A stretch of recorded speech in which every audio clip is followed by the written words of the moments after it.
And we are back. So, before we begin, we need a volunteer to give us a brief recap. Now, I asked my players here a little bit earlier who wants to do a recap. And Britt said, well, it'll be a short recap, which is fine. Mule said, my voice is scratchy and I don't want to talk, so he's out. Jake did it last time. We've got Didymus here, but I think Woogie, you gave the briefest and most wonderful summary. So take it away. What happened last time? Right, lots of things went on. We found a bit of history about a beer going on, about the Night of the Broken Sword and how his master died. We found out that there was a body that looked exactly like Barnabas, I believe, and we met some guards who didn't realise it was exactly the same person. We then went to the town. Eventually, we saw the Emperor on a large black steed, and a beer bowed as he passed. But Theo noticed that there was lots of people all squashed together, and there was a young boy behind Castor trying to steal his bag of gold, and he took his writing kit. Herbal managed to catch the thief, but Castor, as he's now known as, dropped it, and the money went everywhere. Eventually, we got down to the dock front and we found out that Martin's boat was called the Celeste. And we met an old friend of Martin's who was absolutely drunk. Great friend. They signed up to be a member of the crew for 2 silver a day. Not a lot of money, but at that, a beer went to the Order of the Broken Sword to find out about his master. He found out that he was not really a master of much greatness, and his biggest conquest was Bessie, the local barmaid. He was sent out to go and try gather some more stories, and it ended with the phrase that Herbert wanted to learn how to read, and a silly-looking man walked in and demanding a brandy from Uma the barmaid, dressed in black leather armour, and Joseph said, "That's trouble if ever I seen it." Excellent. A good recap. Far better than I would do, and help you remember a few things. Remind me to take notes this time. No, you take notes all the time, mate. But first, before we return to the Boatman Inn, we have something else to discuss first. Night. Fog presses low against the ground, clinging to headstones like damp rags. The graveyard is silent in a way that only places of the dead can be. No wind, no insects, just earth and stone. Herbal, you've worked this ground before. Poor folk, quick burials, no questions asked. Easy coin. Tonight's grave is fresh. Too fresh. The soil still smells raw. As you pry the lid loose, the coffin creaks slowly, loud in the quiet. Inside, as you lift the lid, lies a young man, perhaps 20. His face is pale, untouched by sickness or labour. He is well dressed. Not finery, but quality, good wool coat, polished boots, and a signet ring pressed into one finger. Hands clean, nails trimmed. This man was not meant for your shovel. As you search the coat, your fingers catch on something stitched into the lining. Folded letter. Heavy parchment sealed with red wax. The seal bears a symbol you recognise. The twin-tailed comet, but stylized, sharper, somehow wrong at the edges. There's some writing on the letter, some words that you don't understand. Well, all bar one. One you've seen before. You've got told what this word was. Outdorf.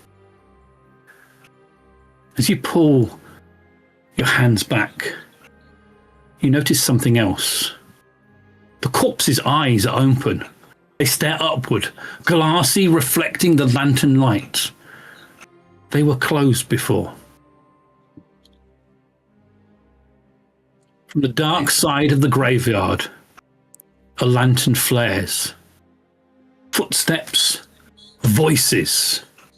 I swear I saw movement over here. A second light joins the first. A watch patrol? Or perhaps a priest? Hard to tell through the fog. One voice suddenly sharpens. Sigmar preserve us. That's the Reuters boy! The name lands heavy. A magistrate's son. Buried too quietly. Too quietly. The lantern swings towards your grave. What is Heidelhammer's name? Hey! What are you doing? I take one last look at the body with the eyes. Are they still open? Still open, yes. Still, but there's no breath upon his chest. And the lanterns are starting to come across the graveyard towards you. I kind of look towards the lanterns and kind of part of me wants to, know what's going on and obviously there's stuff in there that could be sold for a tidy sum, but I keep looking back at the most likely closer. The body, which is what you were here. Well, yeah. Yeah, but there's also a nice ring on there as well. And obviously I decide I have to run for it instead. You stand up. You see the cart that you have beside the grave, ready to take the body on board. You have to leave it. You run. Have you make an athletics skill check for me, please? Challenging.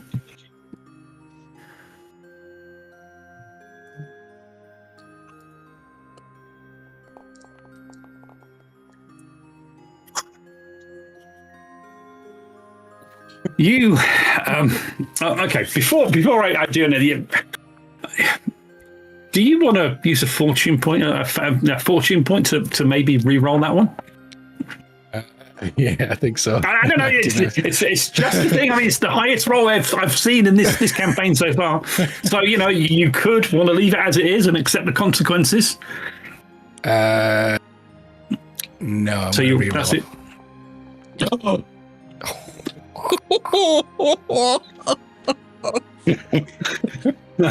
Oh, you fate's against me. You move. You climb out of the grave. You slip, falling back down, but climb up again. As you look, you can see there's someone here. Grave robber. And there's a fast movement. I've got my crossbow here. I've got my crossbow. And you hear a crossbow being cocked back and a bolt being attached as you go tearing off out of the graveyard, leaving everything behind. The cart that you had, absolutely everything. Anything you've got in your hand is that letter that you picked up, looked at. Yep. You hear the twang of a crossbow bolt. It impacts and bounces off a gravestone to your right as you head out of this graveyard.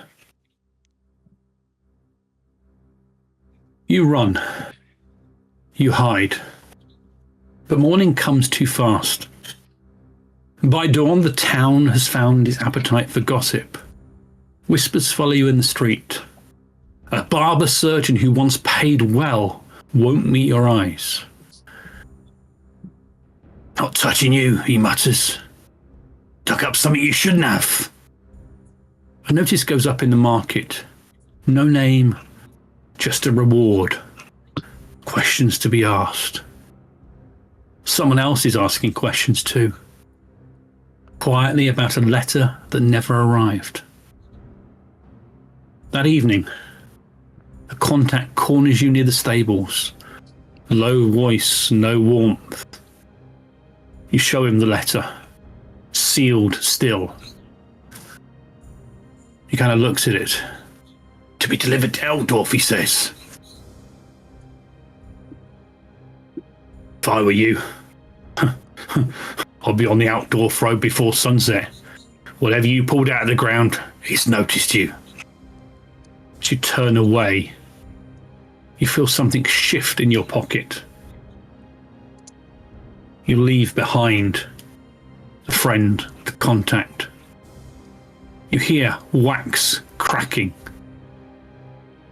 And as you reach into your pocket, you can see the wax seal has cracked open.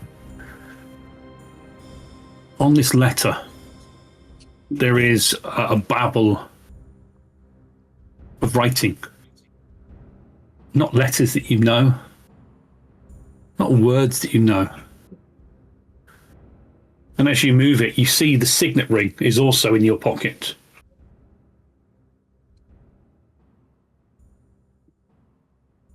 You fade away, heading out of the town. So.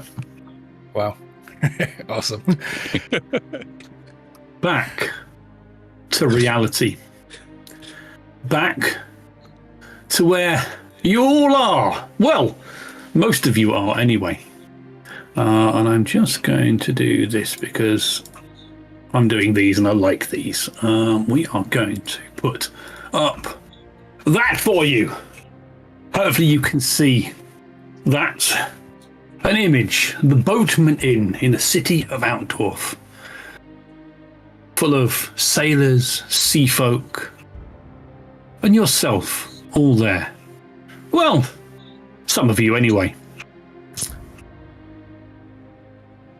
And I am also herbal. Now that we have done that, I am going to put that there and that there. And the signet ring and the manuscript are in your inventory. Yep, cool. Yeah, I see those. The scene shifts again, as I said, to the Boatman Inn. You're all there. Joseph is trouble, that one. As you're all there. And for some reason, Herbal, you kind of just reach into your pocket and you didn't realise they were still there. You'd forgotten about them in the journey here. Everything's been manic. Walking in the rain, a coach journey, all the hassles of Altdorf so far. You can see the man in the black clothing drinking his rum now. He went over to one of the tables, stared angrily at the two patrons that were sat there. They get up and gathered their drinks and moved to the bar. And he sits down alone, drinking, glancing around the room, and he just stares as his eyes pass over you. See, Joseph turns to you, Martin. Yeah, to watch that one. Trouble. Definite trouble. Now I know what you're like. Don't get involved. I don't know, but look at him. I don't know, I don't know him. But look at him. Look at his voice. Look at his appearance. Hear him. Just because he's wearing black don't mean he's trouble. Oh, come on, look at him. I know what you're like. You'll get into trouble as well. I could tell you all stories about this man. Oh, on the river. Oh, yeah, you're all going to like serving on my boat. It's going to be fun for you. Theo, could you make a perception check, please, for me? It is perception. Trying to find it. It is perception. It is perception. There it's there. Challenging. Yes, challenging. Everybody's challenging unless they say otherwise. Okay. Okay, that's fine. Marginal failure, that's okay. You notice, as you're looking around, Una the owner of the Bowman Inn is busy carrying a tray of drinks around, her exotic beauty just shining through. But you notice above the bar there is a large blunderbuss rifle, a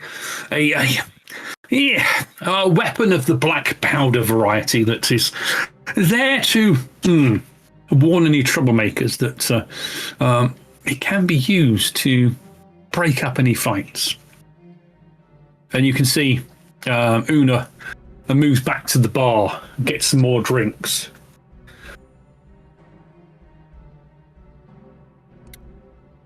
Herbal. The memories of the night that got you on the road and out of here. Flood Black, as you said, reached and noticed that the manuscript is there. You don't know how to read, but you know that one amongst you does, and he has offered to potentially teach you how to read. Yep. Who was that, by the way? That was Castor. Yeah, I thought so. With your yes, because you've got your book, haven't you? Definitely Castor. Definitely. Castor. Definitely Castor. Yes. Yeah. Do you want to do anything with that, or are you quite happy to just leave it there?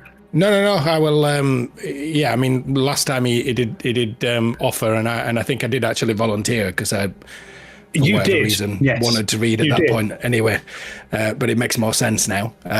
Yes. So yeah, I mean, if we're sat in the bar and he's not doing anything else, then I'll go over to.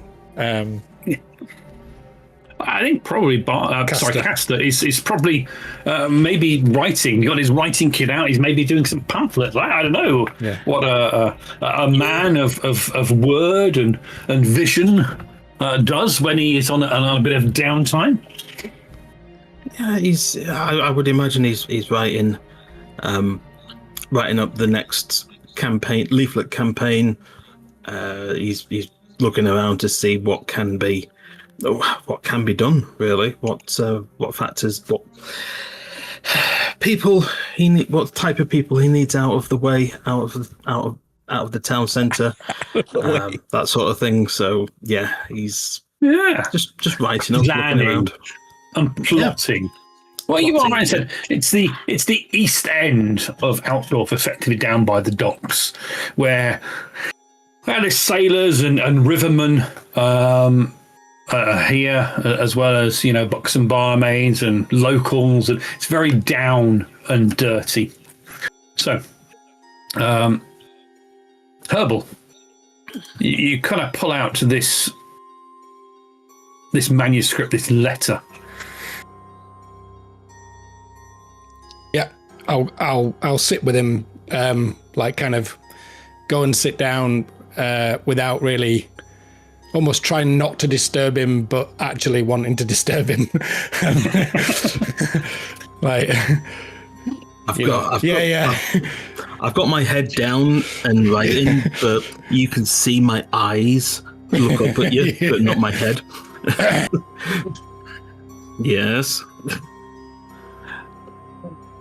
I'll say you can read, and you offered to teach me to read.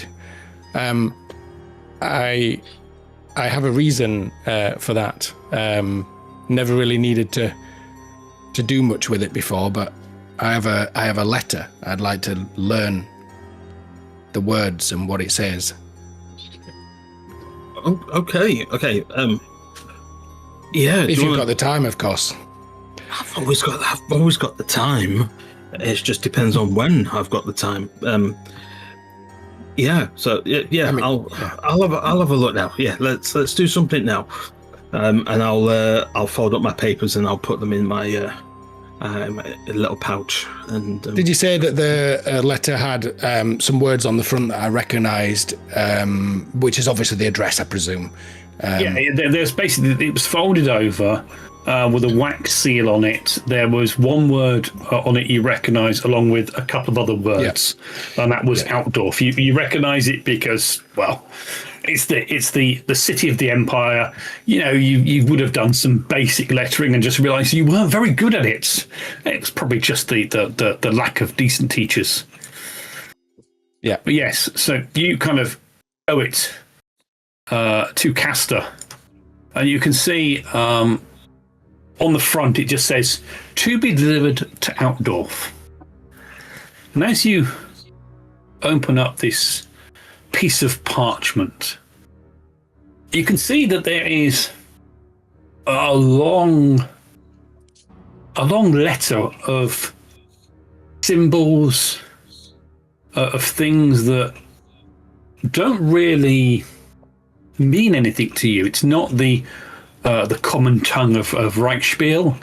It's definitely not classical. It's either some foreign language you don't know how to read, or it's something else. But at the bottom, there is a line that is in Reichspiel. And it says, trust no one who claims loyalty to the Empire alone.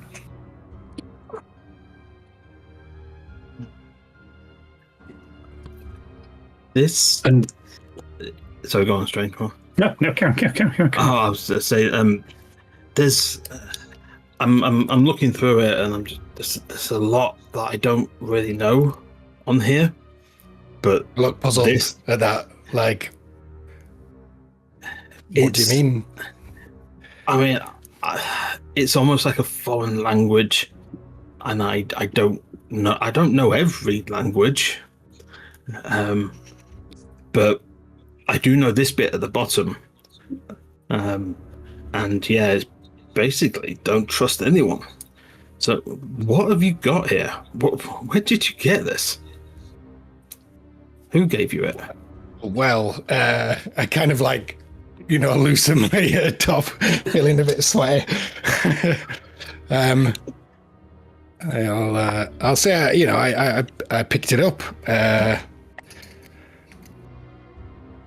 I mean, I look at myself and, I'm in rags pretty much, and say, I don't have many things, but yeah, I picked it up from someone. Now, Castor, you speak and can read Bretonnian and Wastelander. It is not either of those languages. But I'm going to let you make an art or challenging art writing skill, please. Art writing, yes, I can do that. Yes, you can. Challenging. Yep, there you go. Yeah. Wow. See, Paul, that's As how you do it.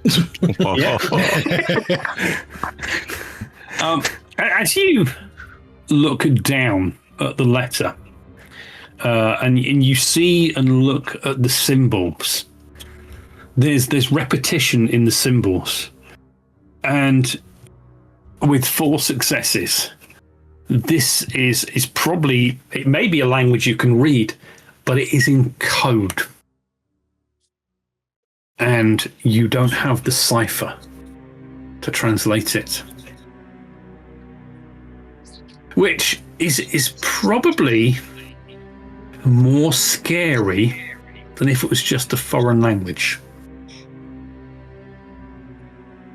I'll look at him dead in the eye and just have a little glint of, just like, you've got something here. Like, ooh, I'm sort of like quietly excited about this, and yeah, let's keep this between us for now. May I hang on to it, or do you need it? To hang on to it, so I can practice. Did you? Sorry, I was messing with my sound because I thought something was being picked up. But what did you tell me what you'd seen in the letter? No. No. I got quietly excited. Uncomfortable or excited, right? Okay. No, I was like, you've got something here, haven't you? Yeah. Ooh. And I would very much like to hang on to it just so that I can have a read through it, and hopefully I will be able to come back to you with what it says, because I'm not totally sure on what it says myself. Okay. If you would permit me to keep hold of it, of course.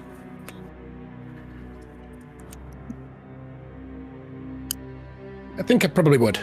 I think that I know your secret and what you've got and so on. So I think I'd let you do it. Okay. I will put it in Caster's inventory now, so he has it. Oh, sound. And we will maybe forget about it. Maybe, and I'll kind of just delete it from you. There we go. But you still have this signet ring, which is also you can see from it. It's definitely the twin tails of a double comet, which is the symbol of Sigmar, god of the men, god of man, god of the empire. So, as this goes on, Theo, you and Martin are kind of left just watching and almost relaxing as much as you can do. Although for you, Martin, this man in black every now and again stares either at you or the door. It's almost like he's trying to goad you. And you can see Joseph brings down Una, and she comes over. What'll it be? More ales, more ales. Ale, everybody? Yes, everyone wants an ale. Yes. I'll bring them right back. She goes over and 4 more wooden tankards of ale are brought down. And she kind of puts them on the table and puts one in front of Martin. Sorry, 5. Puts one in Martin in front of you all. Can I grab her? You can see.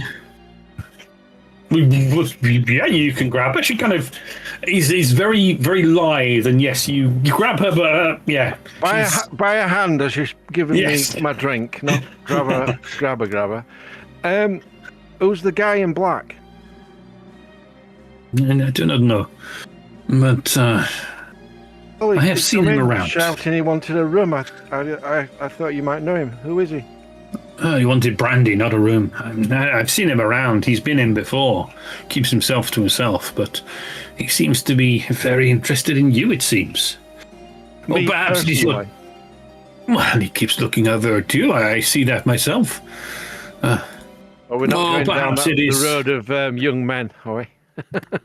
Giving me the eye. I do not know if he is giving you the eye. I mean... Are you a handsome? Is Martin a handsome man? Not really. No, he's not the most charming of individuals. I was thinking of last session when you were all on about me stripping off a young boy. That's well, I mean, you know, whatever you do in the yes, okay, we won't go there any further. But you seem to be okay. I don't know who he is. Joseph thinks he's in trouble. Joseph thinks everybody I don't is like trouble. it when people look at me, keep staring at me. Just leave him. He'll get fed up and go. He's almost drunk some of that brandy now. I'll stare back at him when he stares at me. Okay, yeah. She kind of looks at you, sir. And how about you, sir? Are you okay? You see, he cannot be. This man cannot be looking at you, Martin. He's looking at your more handsome friend here. And it is only marginally. No offense, no offense. That hat does nothing for you. She kind of looks at you, Theo. I'm going to kind of take my hat off and just kind of like bow in acknowledgement. But as I'm doing it, I'm going to glance round and look straight at the guy that's staring at us both. Okay, yeah. Not just a kind of look, not intimidating, but just like a subtle glower. Let's see if he actually picks up on it.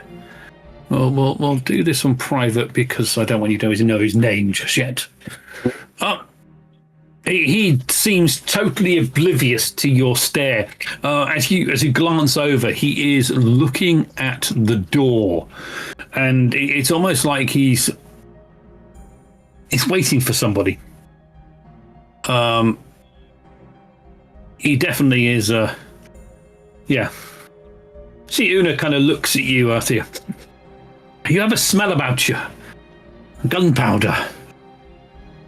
You ain't be carrying a dueling pistol, are you not a troublemaker? I do have a dueling pistol. It is new to me, and I'm looking for someone to teach me its ways. Do you know someone?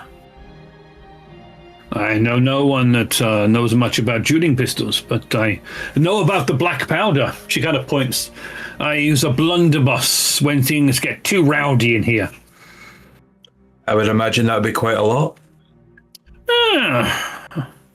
Not with the locals. The locals are sailors and rivermen like Joseph and your friend here. They don't tend to cause too much trouble. They drink, and they return to their boats. Happy, perhaps in the company of a young lady, but we have none of those around. Although, if you go out down the streets, there'll be plenty that'll be willing to do whatever you want to them, or with them, or at them. You could teach me the ways of the black powder.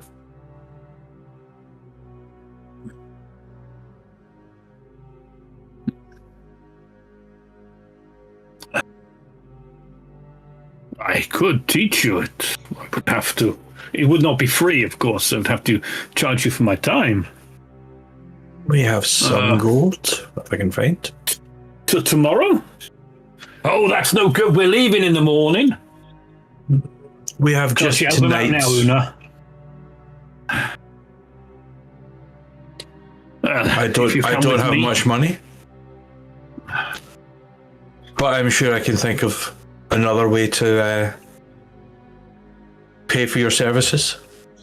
She kind of raised an eyebrow. I'm sorry, I'm not for sale, but my skills are.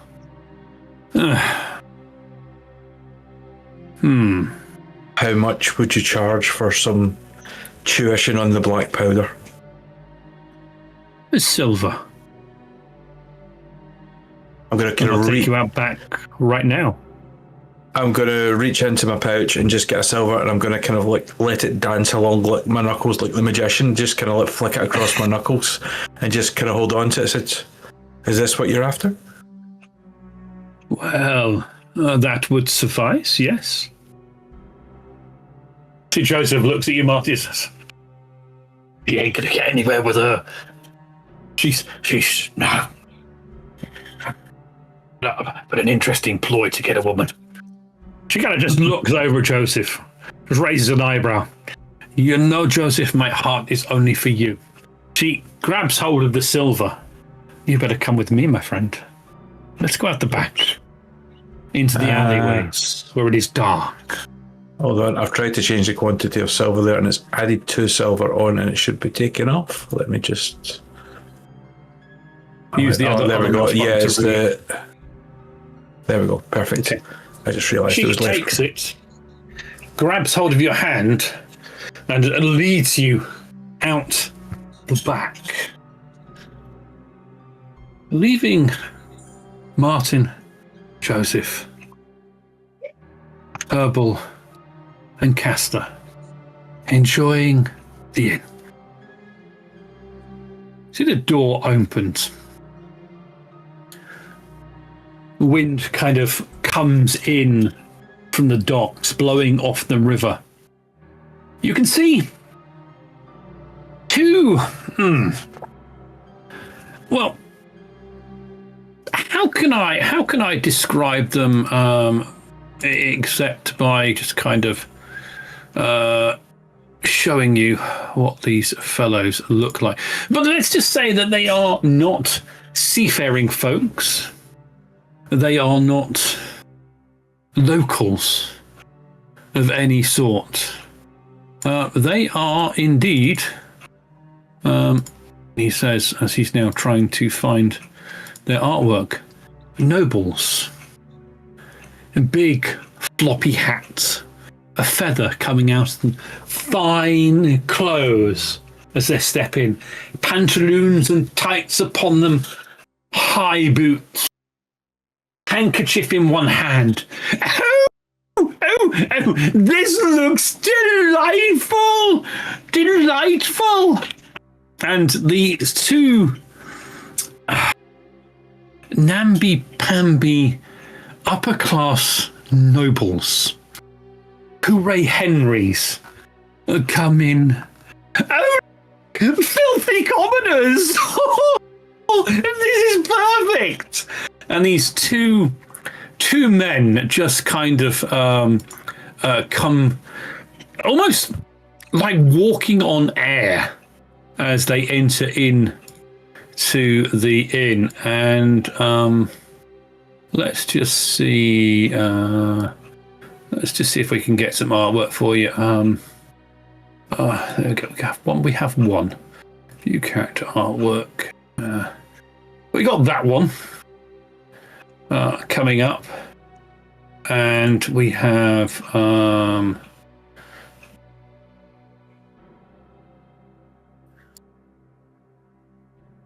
this fella coming up. Commoners, and they kind of squaggly. Some of your finest landlord, finest beverages. And as they walk in, there's a bit of a God sort of sigh coming from the locals, and following them in are four. How can I put it? Guards. Babysitters. 4 armed babysitters. So that is probably the best way to describe them. 4 fellows that well, yeah, they are, all armed. They have armor. They have swords. They're bodyguards, basically. Bodyguards out to babysit these delightful people that are there.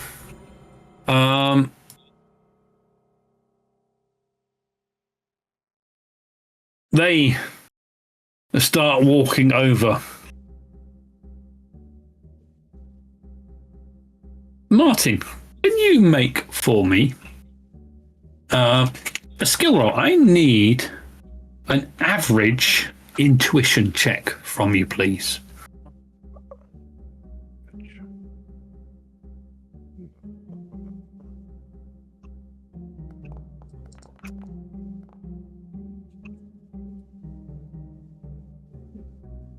Okay. You can see that these two nobles kind of walk in and swagger over to the bar. You can see 2 of the guards stand at the door, and the 2 other guards follow them in. They close, but don't crowd the nobles. You can see that the man in black, he kind of is looking at the door, and you just see him just slightly nod to one of the guards stood at the door. You hear from the noble, oh, there's a smelly oink there! Brandy, please, brandy, please. And you can see the barman now that Una has got. Well, you haven't got good bosoms, have you? Oh, well, that's what we get for coming to filthy commoners' places. Oh, yes. And they put some gold coins onto the bar and brandy, and see one of them kind of drinks it down, kind of turns to his left, and there's a sailor looking there, and he kind of spits out a mouthful of brandy all over him. Brandy bounce, and they start grabbing the bottle and 2 glasses. Hello there. Hey, you're a sailor. Hello, sailor. Oh, these are lovely people, aren't they? Lovely oinks. Oh, this is a funny smell. You know what? It smells like fish here, doesn't it? Fish. And they start walking over to you. At your little bar by the table. It definitely smells fishy here. And there's no fishy fanny anywhere, is it? What is it? Is it fishy something? Fishy what? Hello! Oh, you look a common one. Ooh, there's a funny looking smell here. Kind of drinks a swig of brandy. Brandy bounce! There's the other one, and the brandy kind of splurts out. Let's do this fairly. Martin, 1 or 2. Herbal, 3 or 4. Caster, 5 or 6. Let's do a quick roll. That way it is totally and utterly fair. Fortunately, 2 of our party have managed to escape the chaos. Oh dear. I rolled a 5. Well, Asta. Yes. You're there. You've just put the letter that Herbal has given you away as brandy is kind of spat all over you from one of these nobles.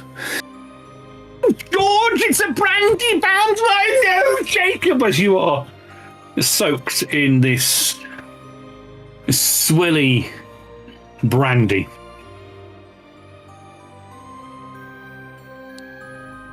What do you want to do at this?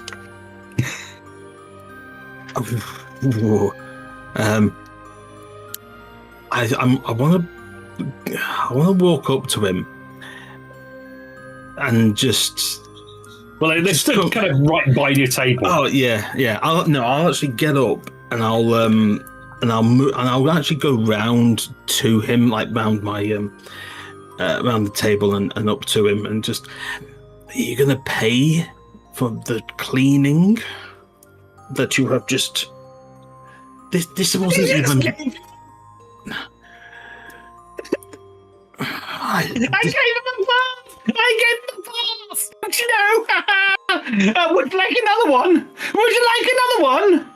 You can see that as you kind of stood up to confront him face on, one of the bodyguards just steps slightly forward.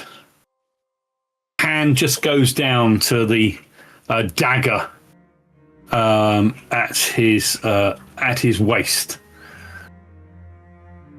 I'm going to give you one chance to apologise for that. Apologise? You? That's not going to happen, is it? No. It's not going to happen. And he takes a swig of brandy. If he takes a swig of brandy, I'm gonna just jab him with my fingers in his throat.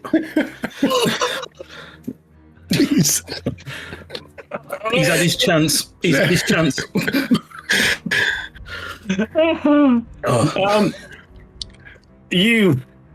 jab him in the throat. the glass of brandy got to his lips and splutters out as he and spills all the brandy down himself. You're gonna pay for that now. You're gonna pay for that. You see, Joseph kind of grabs hold of your hand, Cast. Sit down and ignore them. Well, look at that. Filthy commoner has made me messy. So now are you going to pay for my cleaning bills, little man? Can I do something? You can, Please. yes. I'm going to stand up and throw my beer on him. Right, you're clean now. Now fuck off. Okay.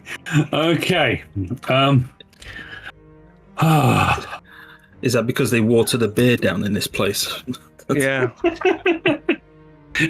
Over the one that's got the brandy down him, or the other noble, or the bodyguard? The one that's just been jabbed in the throat that said he wants clothes cleaning. I've just cleaned them for him. You throw it at him. I'm making a diversion for the assassin that's about to kill him anyway. Are you? Okay. My. Hey. You need to leave. You're not welcome here. This man has just thrown beer on me. You can see as this all happens, you can see this man in black stands up, and he kind of just looks at you. I wouldn't if I were you, pea-brain. Why don't you just sit down and enjoy yourself? Suddenly, any music, any talking in the inn drops to zero as he says this. The two nobles, they kind of step back and their bodyguards kind of stand in front of them. He kind of stands up, this fellow in black, just moves just a few steps towards you. Why don't you country bumpkins wash the sweat off you before you enter a civilized city? Can't you see these fellas were just enjoying a drink and a jest?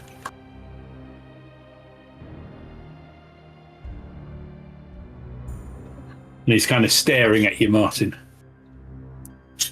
See, Joseph says, don't bite. It's not worth it. Don't bite. But I want to. You are your own person. You do whatever you want to do.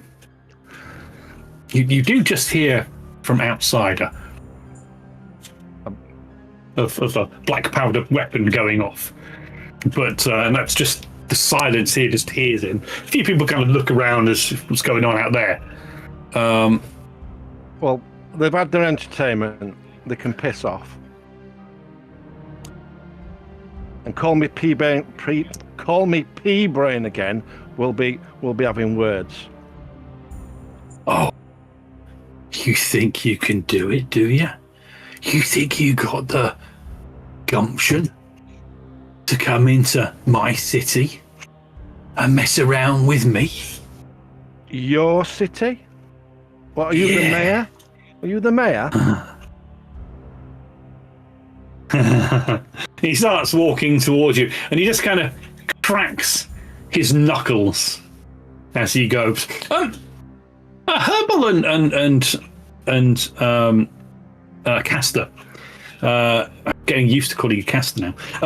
You're hearing and seeing all of this. Is there anything you are doing? Are you just kind of ducking your heads down and trying to stay out of the way? And I was. No. I was gonna basically try to move myself into position behind. How many guards were there? 4? There's 4 guards, 2 at the door, and there's 2 that are stood in front of the 2 nobles here. And this man in black has now walked up to the table and is fairly close in range. Yeah, to I'm still sat down, but I'm basically kind of like preparing myself to like jump out of my chair, and I've got my hand on my dagger, ready to kind of spring into action, basically, or run, depending on which one's the best thing to do. Well, you can see this man in black. He has does he have weapons on him? Let's just have a look. Yeah, he has a sword on him, but he has not drawn his sword. He was just cracking his knuckles. Yeah, I want to kind of position myself where I'm kind of behind whoever seems to be the aggressor. So I'm quite good at kind of, not being seen. So I'll kind of get out of my chair if need be, just to kind of like shifty over onto another chair that's a better position or something like that. Okay, right. Let us have, I guess, from you, a stealth check, please. Stealth, rural. No, not rural, urban. So if you haven't got urban. So just a basic stealth roll. Yeah, So I do have alley cat as well. That's fine. That will come in for stealth urban. Let me just quickly because there's literally only 2. Let me just quickly edit that. Yeah, because alley cat is urban, isn't it? For it is, yes. Because it's a group skill, you can specialise in either. So I put stealth urban on there. You've got no advance on there, but you can make a skill roll. Cool. Yeah. And then hopefully alley cat should work if you fail. It does. Yeah, it switched it around. You did marginally fail. Actually, I'm going to make the 2 guards, which are this one. I'm going to make a quick perception roll against those. Yeah, because I'm not being overtly aggressive. I mean, they might notice me like moving chairs or something, but yeah. And and this one. Let me just make a perception roll for him. Oh, they've got both the same, so.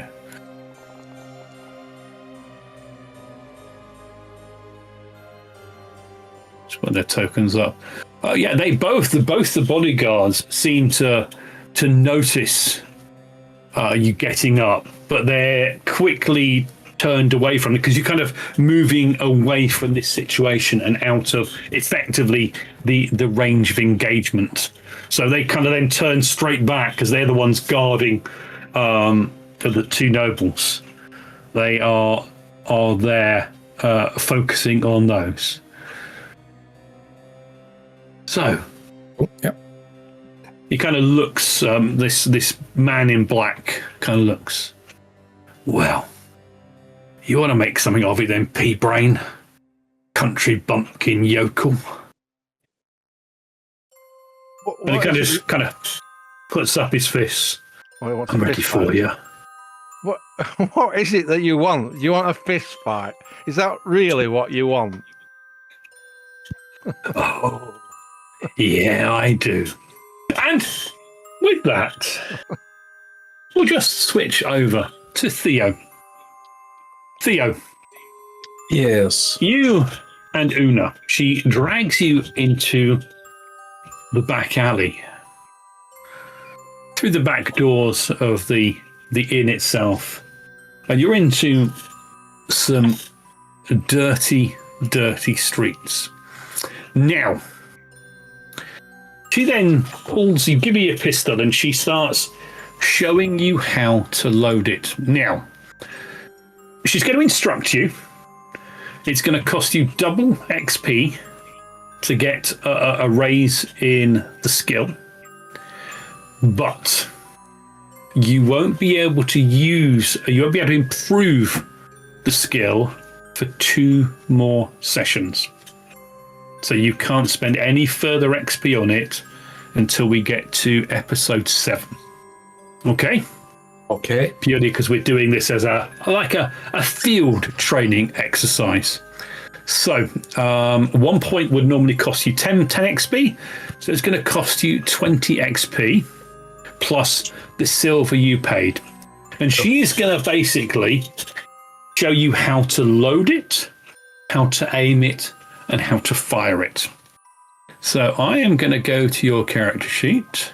Okay. And I am going to add on to you that one there, and it is on ballistic skill. And take off the XP as well. That's I'll do the XP as well. I'll do that for you when we actually learn it. So you haven't got the skill, so we are going to put it up by 1. So when it's coming up on the box, confirm or edit the amount of cost. So the cost of the XP is 20 points. 10 points is normally for one raise, but it's going to cost you 20, which you do have. So I've put that on your character sheet. She fires the pistol. So she shows you how to load it and aim it. She then hands it to you, and under her instructions, you aim it. You load it, rather. Right. She kind of points at the end of the alleyway. There's a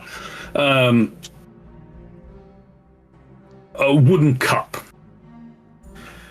Now, I am going to warn you that black powder weapons are dangerous and can explode.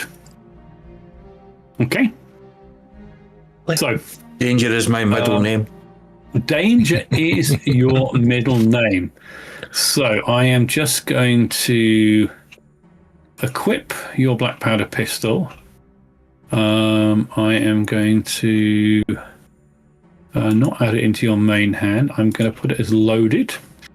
So basically, it has several effects. It's damaging. So if on your pistol, on your trappings, you can see that it's a pistol. It's black powder, so the crack of the gunfire followed by gouts of smoke and confusion can be terrifying. So you need to make a test. We're going to let you pass the test. We're not going to make you roll it. It is damaging. So basically, it uses the highest score from either the unit's dice or the success of the determined damage cause. It impales. So impale weapons can kill in a single blow. And it's also penetrating, which means it is highly effective at penetrating armor.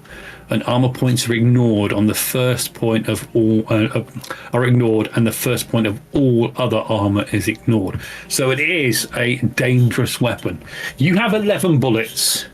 She has. We're just going to change that to 10 because she's just fired a shot off. Okay, so you have 10 bullets. So I am going to get you, and please don't roll doubles or anything too bad. Okay. I'm going to need you to go to the trapping skill, and I'm going to need you to actually make a combat test against a stationary target. Just click on the pistol. So basically, you should click on your pistol, and it should come up. On the combat tab. You should have it. So it's loaded. You should be able to click on the pistol icon or the pistol image, and click it once. It says challenging. Yep. And let's see if you kill yourself. Whoa! That is nice. You seem to have some talent with this, because after just a brief instruction, she shows you how to fire it. You bring up the black powder pistol and you fire it. And if you'd actually been shooting at a person, that was a critical, and you didn't fumble it, and you pierce the wooden cup. The ball goes straight through the wooden cup, and the cup doesn't move. It just kind of seems to just penetrate straight through and out the other side of the cup. And she kind of looks at you.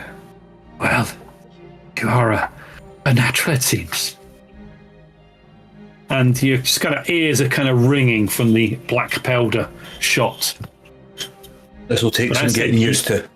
Yeah, you cannot use any, you cannot put any XP into raising that for a couple of sessions because we are doing this on the fly rather than spending time doing it.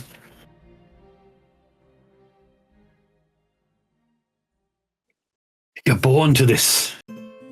I'm going to take the gun and look down at the gun and just kind of like put it around my hands, familiarise myself with it, feel the weight of the gun, kind of like put it from left to right and cock the gun, release it without the weapons in it and stuff like that. Yeah. Without the bullets in. Okay. So, the weapon itself is slow to reload. An unloaded weapon with this floor requires an extended range test to actually reload it. So it takes a whole round to reload, and you need to make a skill test, a black powder skill test to reload it. Okay, so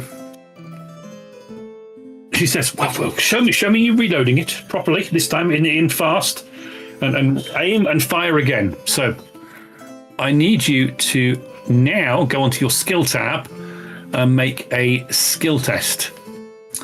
You need just basically 1 success level. Is that the range black powder? Range black powder, yes. Okay. Yeah. Okay. You fumble and drop the ball because, again, this is new to you. It's okay. It's okay. She picks up the ball. She kind of empties the powder out back into the bag, the powder charge. Okay, go again. This will take some getting used to. But I think I've got it. A marginal success, because you actually need 3 successes now because you had -2 on the first one. So you are fumbling around again. So you're now at... you needed 1 success, -2, so it's -1, you're at 0, so you need 1 more success. So continue making another roll for me, please. You are struggling with it. Okay. We're not gonna roll the fumble because you're not firing it. If you were firing it, this is an example. This is not going to affect you. Actually, so we're going to let you off this time because I'm being nice. But if you fumble on your reload, as you can see, it jars badly or malfunctions, slightly breaks, and your weapon suffers damage. So you're struggling to learn how to reload it, but you'll be fine. She takes deep breath, and she picks the ball up for you again, empties out. Okay, you do this, and this. Make another one to load it, but this time you can add 20 to you because she's actively assisting you and showing you. So when you bring up the box, modifier on the top left-hand corner, I think so you could put in 20.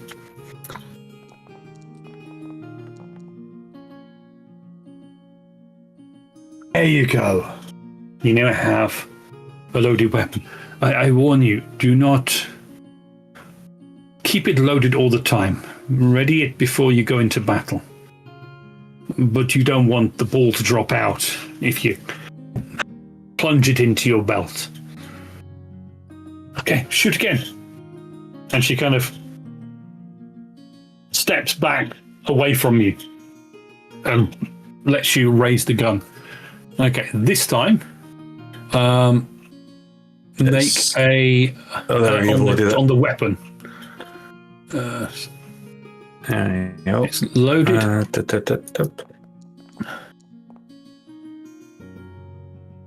Sake. Okay, again. You don't know how it is, but you kind of, after struggling to load it, you kind of bring it up almost straight away, and you can shoot at the cup. And again, absolutely pinpoint the shot makes another hole straight through this wooden cut, coming out the other side, dead on, literally millimeters away from the first hole. She kind of looks, well, you may have trouble loading. But when you shoot, you hit. I'm impressed. I have an excellent teacher. Yeah. Just a barmaid doing what I do best. Way more than a barmaid. These weapons are dangerous. And do not pull them out unless you intend to use them. They can shock, they can cause fear, they can harm you. Is that understood? Yes? Absolutely. I don't get it. Can leave you here. Unless you want to fire more. You will need to buy more shot though if you want to get hold of that, and that is something that I cannot supply you. My blunderbuss uses gunpowder, yes, but it does not use a single ball, it uses many pellets. I think that's enough for tonight. I have a busy day ahead of me tomorrow and we're setting sail, so I'll have a drink. To the river. And on to the river. That sounds good. And practice. Well, be careful practicing on the river. You do not want to drop the gun into the water. And do not get the powder wet. Be careful in the rain. Keep it in the sealed pouch. And with that, we'll kind of step away from you, Theo, and to the Order of the Broken Sword. A beer. You finish your conversation with the knight, and you are shown to a chamber. And you kind of stand at the doorway in this. It's almost like a prison cell. It's small, a single bed, a bucket of water, a small little cabinet for putting your belongings in, a very, very small window, and it's a sub-basement. So there's a window leads out, and you see stone from the next building, and you know there's an alleyway that goes down to below ground level. It's a little bit damp and dark here. You can see the knight has left you. I will send someone to check on you. And you're left there. And there is a sense of peace and sanctuary here. What would you like to do? Anything? I think number one, I'm going to take to cleaning the room. I imagine it hasn't been cleaned out, and as is proper, I have to make sure that the accommodations are right and clean and proper. So I'll busy myself looking for the the hay broom, the hay tied to that stick, and I think I'm going to go about cleaning out. I'm going to bid the knight a good night, sir, and thank him for putting me up and for taking my testimony. And I'm going to I think just look around. How many other barracks? I'm going to call them barracks and not cells because it makes me feel better. How many other, barracks are here? Are they inhabited by any other squires or knights there? Because there are 6 rooms. You notice the one had candlelight coming from within it. It's down the other end of the hall. There's basically 3 on either side of this passageway. You think that based on the size of the building, you're the lucky one because you have a window, whereas the ones on the other side of the room don't have a window. And you do hear some shuffling as you scrub and dust. And you can see there's a rattling on the door. You can see there's at the doorway a young lad, a little bit younger than you. How old is actually? How old is Abir? I don't remember. 23. Yeah, he's definitely a little bit younger than you. Hi. You all right? Hey. Yes. Gregor. You can see he's got squire raiments on and, broken sword tunic. Squire to his lordship. Nice to have some company. We don't get many nights here. Is this place, well, it's not the main chapter house, if you know. No, but still, it's quite a big city. I would have expected that there would have been more trying to join our order from here. I certainly didn't expect to see empty chambers. Well, like I said, it's not the main chapter house.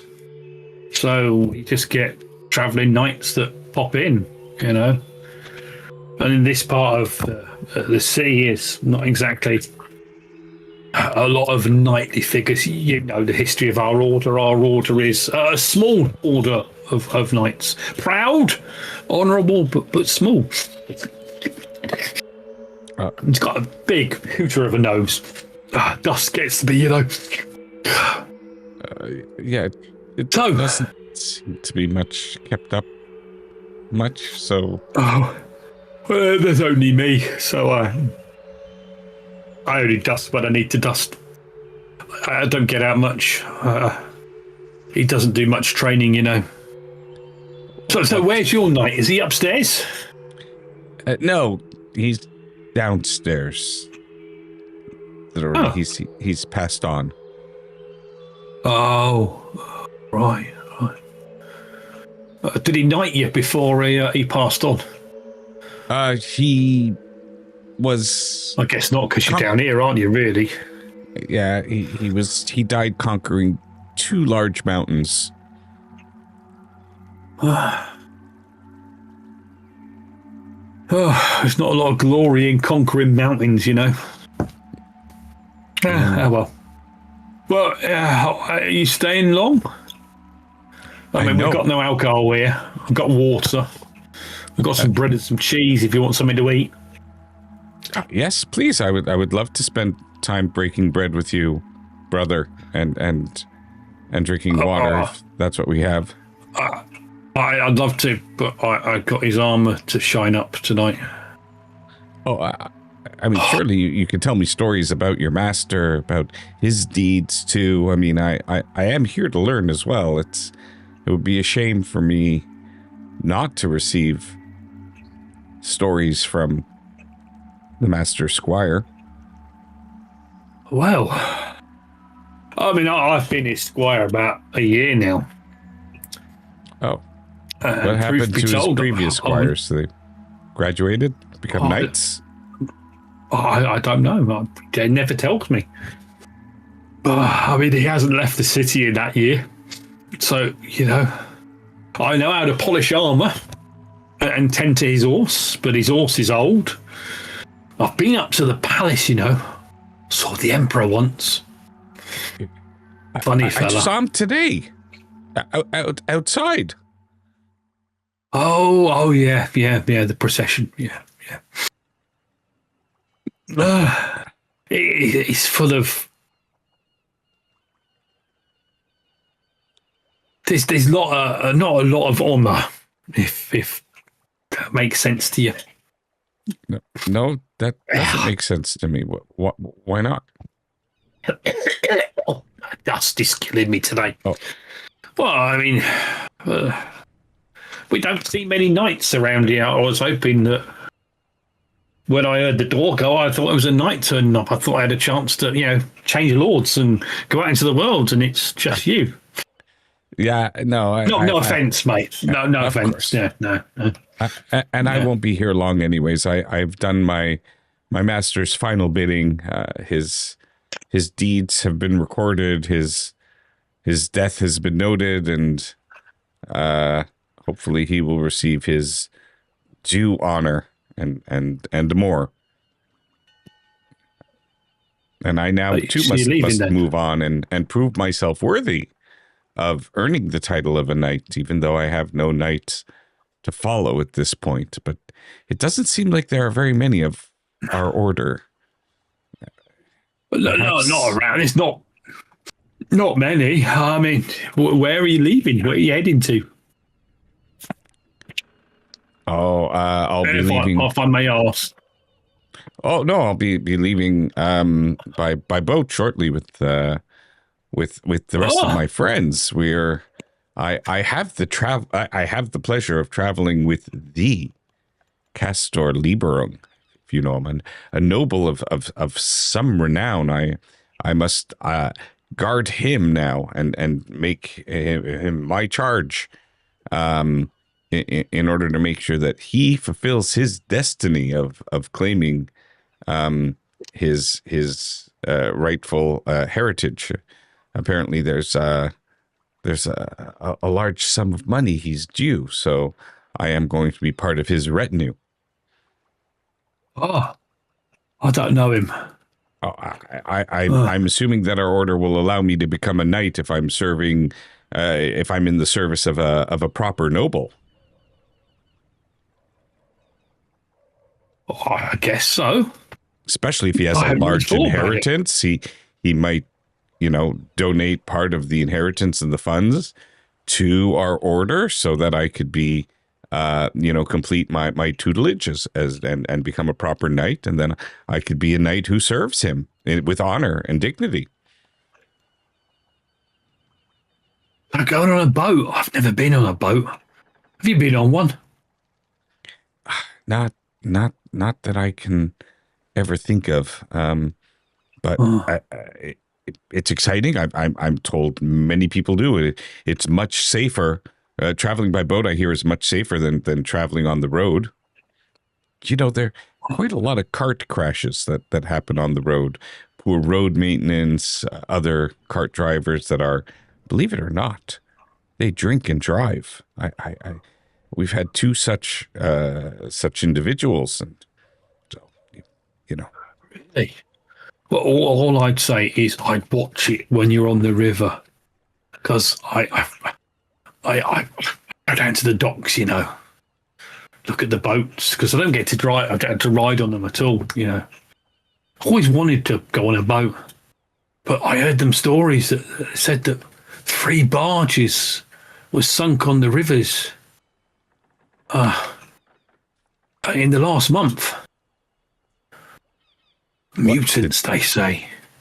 Weird creatures. I don't know if it's true. I'd watch out if I were you being on the boats, because, it might be bad. I mean, if there are remember. mutants... Yeah. Well, there are. Then I have a chance to prove myself. One of them. That's true. Yeah. In fact, my master, before he died, he died fighting a mutant. Did he? Wow. Oh, yes. Yes. What did it look like? I will describe the mutant that I saw. He was actually eating a corpse. He had a finger in his mouth. It was horrible. And one of the people traveling with us, yes, that's right, my knight and me traveling with us, even knew the mutant from before he was a mutant. So mutants used to be real people. Of course. It's the chaos gods, They curse them. They're bad people. That's why they go round and rob people. If you know what I mean. Yeah, this person was robbing the dead of its digits. Oh, They probably can't get served in inns, you know. I would certainly hope not. That wouldn't be an inn I want to stay in. Well, there's a few rough inns around. It's been nice talking to you. I've got to get back to my armour. We get up early here. It's 5 a.m. Clean armour. You know. If you're staying the night, you haven't got a horse to look after, have you? No. Do I have my master's horse, or I do not? No, you don't. No, I don't. No, no, but I'll be up to shine armor at 5 with you. I have, my own meager possessions. I probably be good for me to learn from a master armor cleaner like yourself. In that case, I'll see you later then. All right, Gregor. Thank you. Dusty. Nice to meet you, and I'll remember the name, and I'll keep track for hearing of wonderful stories of Gregor the Knight in the future. I'll make a knight first, haven't I? I'm not getting a lot of opportunities, if you ask me. At least you're going out into the world. All you got to do is find a knight to serve. Or find someone to make you knight. Now, perhaps this noble, this caster, will be able to do so. I'm sure once he has an inheritance, he'll be able to cover the fees involved for me, and therefore I'll be able to be a knight to him. Didn't say where you were going. You're going upriver or downriver? I believe we are going upriver. Downriver to Bokenhaven. Oh, okay. Sorry. Then it is downriver. That's okay. We are going. Yeah. Are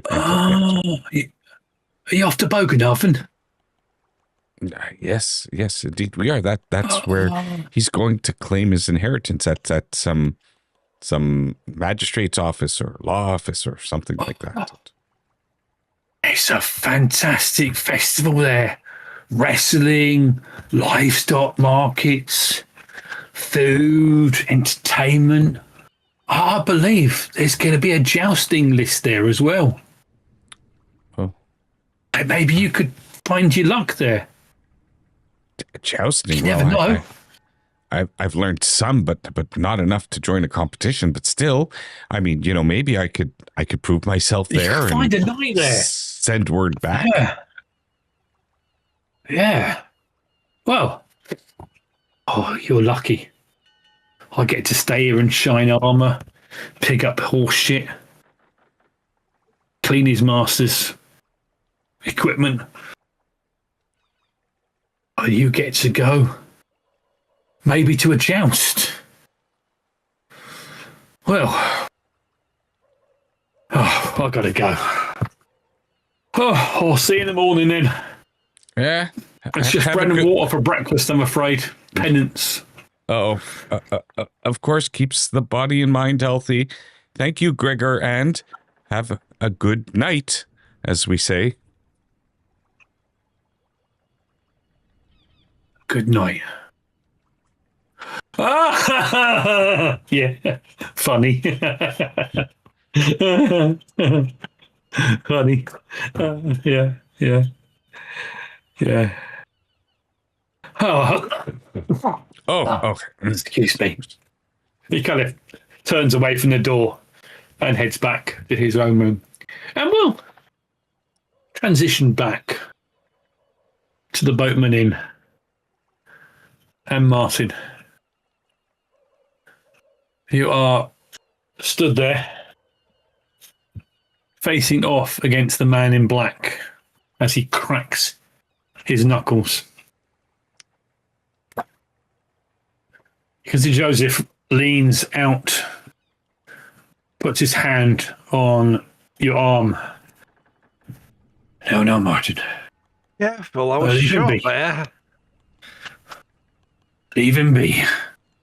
It's okay. You don't need to do this. This man's just going to cause trouble. And he's going to get on.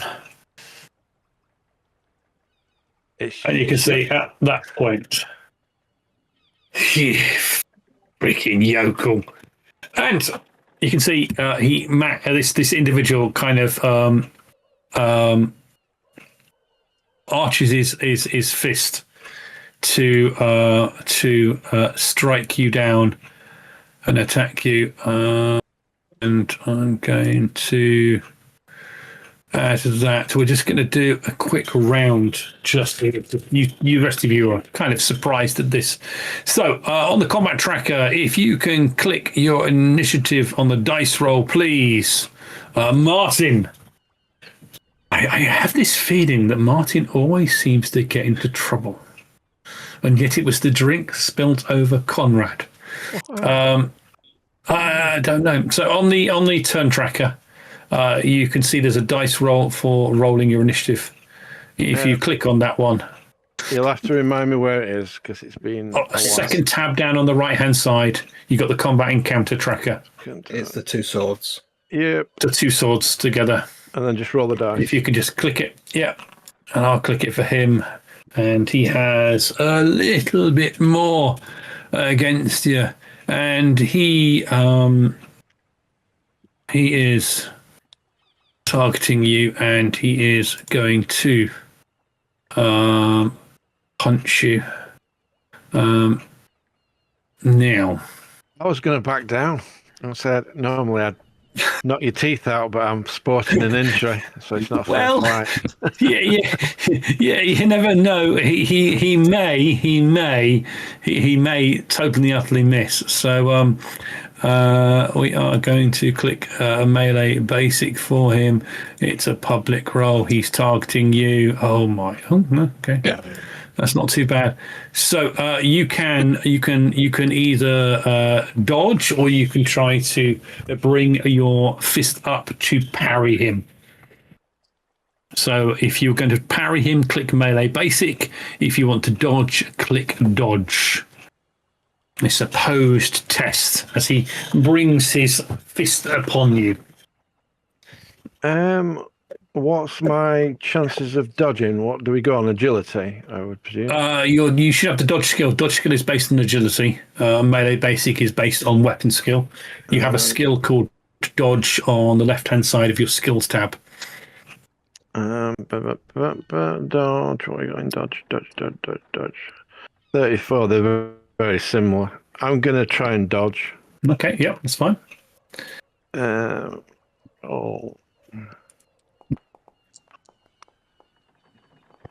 Okay. He then brings his fist up, and he hits you.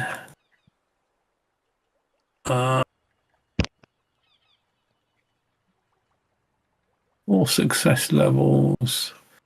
What's your toughness? Your toughness is... Ooh. Okay, it's not showing up there. He slams a fist in your head. He is not going to damage, though. He is actually using strike to stun. So, and he doesn't stun you.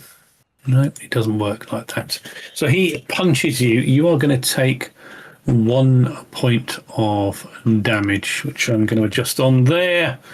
As he just cracks his fist across your side of your jaw. What do you want to do? You can attack him back now if you want to. Or you can back down. Oh, I can't back down. He's punched me. So I'm going to punch him back. So target him. Target, get off. So just press T, don't I? T, that's it. You put a dot over him. Yep. And then combat. So I don't want my dagger. How do I do No, that on just do it on your melee brawling. Click your skill. skill? We're calculating the damage manually. Melee brawling. Okie doke. Oh, I'll have that. Wow. Okay. You swing at him. He is going to.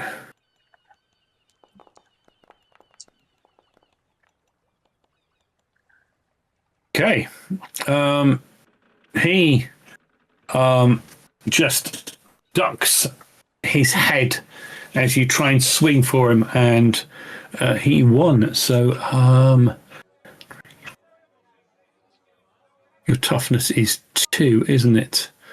Sorry, his toughness is, but he won. Okay, so yes, you miss on this case. And at that point, there is a huge plot. Can I have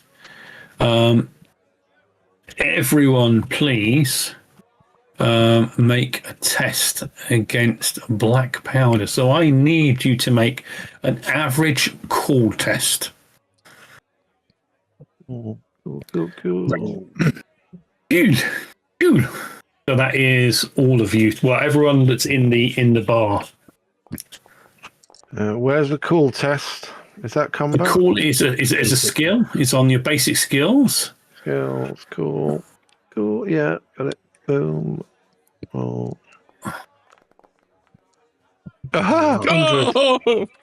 100. I've just shot myself. He's just gone up in a big puff of black powder. Or is it brown powder? Brown powder. Yeah. You basically Herbal, you're okay. Barnabas, you all get a broken condition. So let's just put that on you. So that's on Martin. So broken basically means you are terrified, defeated, panicked, or otherwise convinced you're going to die. On your turn, you move. An action must be used to run away as fast as possible. I also need to make a test for him. So we're also going to do Barnabas has got a broken condition. You got that on there already? I'll just put that on, yeah. Thank you very much. Let's make a cool test for Max. He should be okay. For some reason, he is extremely cool. Cool Whip. Wow. He is. Whoa. He has heard black powder weapons go off before. I'm also going to make. I'm going to make a cool test for you, and I'm going to make a cool test for this fellow. Okay. Okay. There's a dropping of a handkerchief, and suddenly these two nobles bolt out of from behind the two bodyguards, and I actually will make a roll for the bodyguards as well, because this could go totally and utterly wrong. Yeah, okay, and okay. Okay. You can see the nobles, the two bodyguards that are with them. Yeah, and they basically tear out towards the inn. Martin and Castor, you're also broken and need to run away. Are you running out through the door, or are you running towards the back door on the bar? You have options. I think I'm going to go to the back door. Okay. Front door is closer, though. That's where the nobles are going to. That's where you're quite close to. So, unless you want to. Yeah, if that's closer, then yeah, I'll go to the front door. Yeah. Okay. And what about you, Martin? You are. I'll go the quickest exit. So yeah, front door. Actually, for Martin, there's also that that fear of being shot again, because you did get shot in one of the earlier sessions. You seem to be a magnet for trouble. I don't know what that is, but yeah, you kind of tear out and you all kind of basically just head out the door. And Herbal, you kind of stood there as Barnabas and Martin kind of go tearing out the door. Let's just actually better make a. He's drunk. Oh my god. Well, funny enough, Joseph is right with you, Martin. This way, go. As everyone kind of goes running out, and Herbal, you kind of stood there. You're not by the table. You can see this Max. Oh, for sake. And he kind of shakes his head, turns away from the table, which has just been vacated by your friends, and run out the door. He kind of goes back to his table, grabs his table. Well, that's a waste of my evening. Drinks brandy, grabs the bottle as people in the tavern have all kind of done there. In fact, you're the only one that's kind of stood up. Bar Una, which you can see is coming through the door and fired her blunderbuss into the air, peppering the ceiling and probably anyone that lives above there. Yeah, you can see. And in fact, yeah. That's going to need a patch up. And you can see he just kind of turns as he walks past you. And kind of heads out. And you can see, yes, silence. And people start looking up. And you kind of, Herbal, kind of look around. And you see them run out. And at this point, the back door opens by the bar, and in walks Theo. You heard a blunderbuss going off, Theo. Chaos, mayhem, the sound of black powder. You're getting a little bit used to it now. It's not so frightening to you now you've learned how to control the beast as such. And as you come in, you can see that most of the patrons have got their heads kind of down under tables or heads down. You can see Una with a big blunderbuss pointing at the ceiling, smoke and gunpowder residue kind of floating at the top of the black. And you can see the table where your friends sat is empty. Joseph is gone. Martin's gone. Castor's gone, and you can just see Herbal just kind of stood to one side, just kind of looking as the man in black just kind of heads out the front door. Not at a run, at a walk, as if his whole evening's been ruined by this situation. What are you doing, Theo? And Herbal? And Herbal, you do see Theo coming in. Yeah, I'm going to say, if I see him coming, I'll go up to him.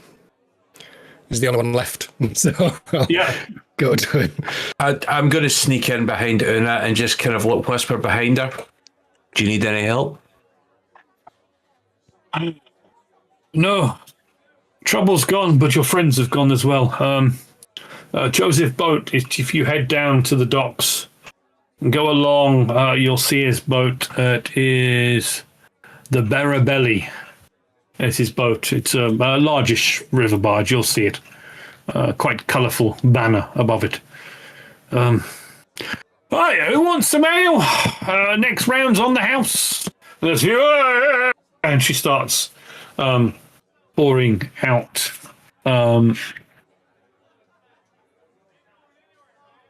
some ales for the rest. Are you two following? I'm going to grab one of those ales and down it in one go, and just blitz it and just turn around and say, "Come on, we better find the rest."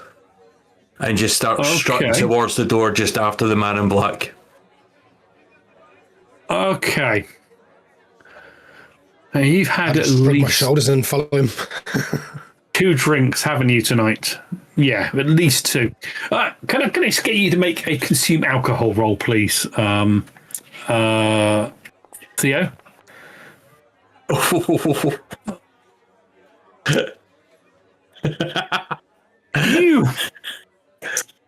You down this drink, burp slightly, bringing up that beery sort of residue in your mouth, and taste it. Shake your head. Yeah, you're okay, but maybe no more tonight would be a good thing for you as you head out.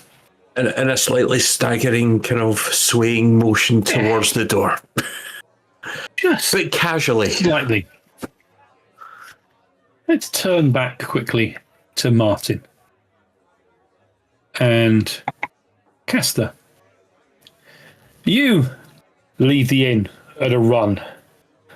But after a few minutes, you are down the street, through an alleyway, following Joseph, who has led you out. You kind of look around, and the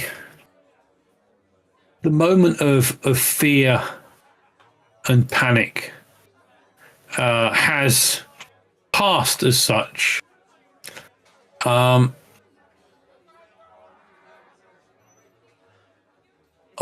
need you to make another average cool test, please. Average. Cool. Can't see for dice. Get out of the way. Average.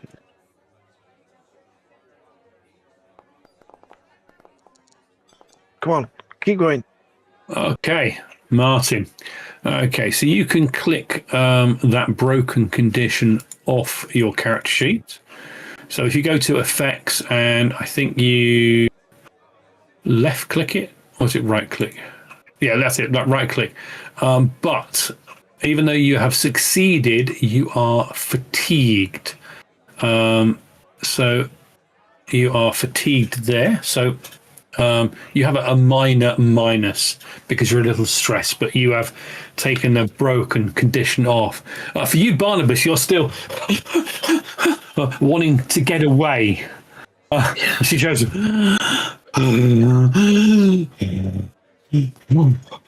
So it's going to stop. So it leaves you. I told you.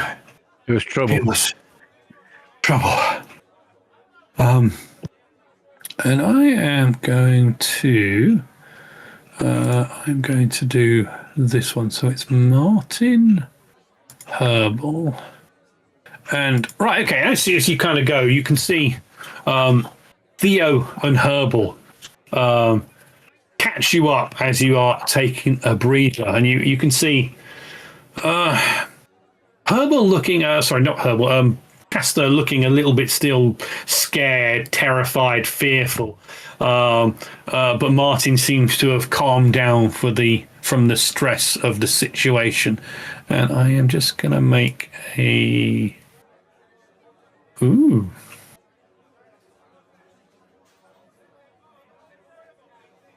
It's the wrong test. Ignore that one. That's bad of me. 2 seconds. Sorry. That was my bad. Martin, Herbal, Theo. That one. There we go. Right. Barnabas 4. Okay, Martin. Okay. As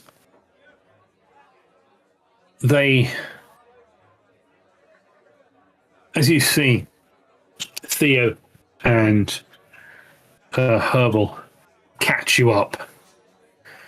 You kind of glance behind them. And Barnabas, you're still on that sort of fear reflex. That fear of what's going on. Okay. And a bit further behind them, you don't see the man in black. But you do see 2 men that seem to be walking this way, or rather just pulling up from a little jog. And Martin, you also notice them as you're looking back beyond them. But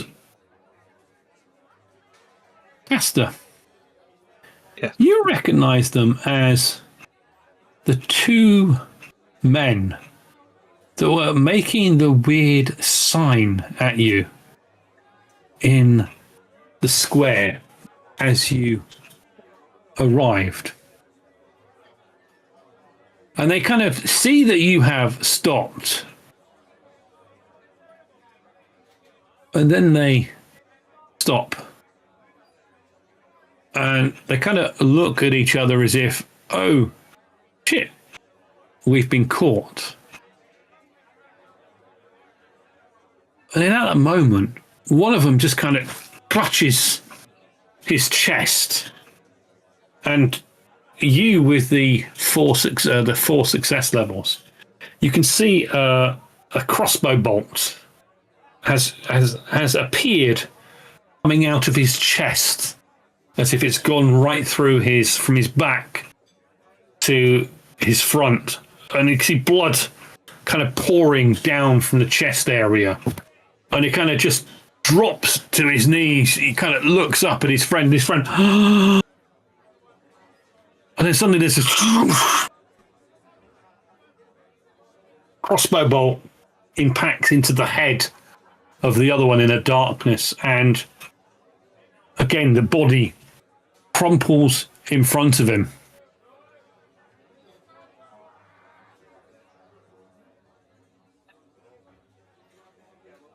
What do you do?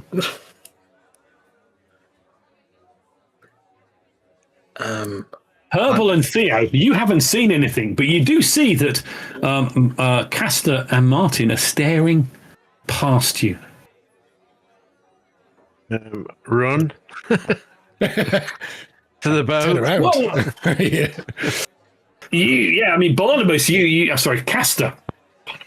Castor, you are still that hype of that broken condition and do want to run, but you can see that two of your friends kind of turn around, and as you, Martin and sorry, not Martin, as Herbal and Theo turn round, you can see these two corpses lying on the ground. It seems a thing for you, Herbal. Corpses are everywhere. You can see one has a crossbow bolt sticking in the back of the head.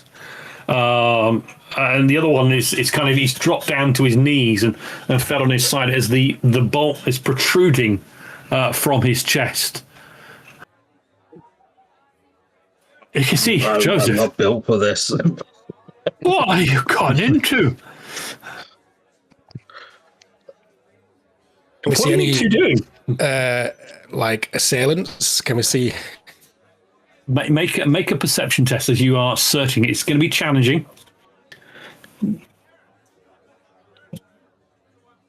Yeah, absolutely. I'll be looking for that.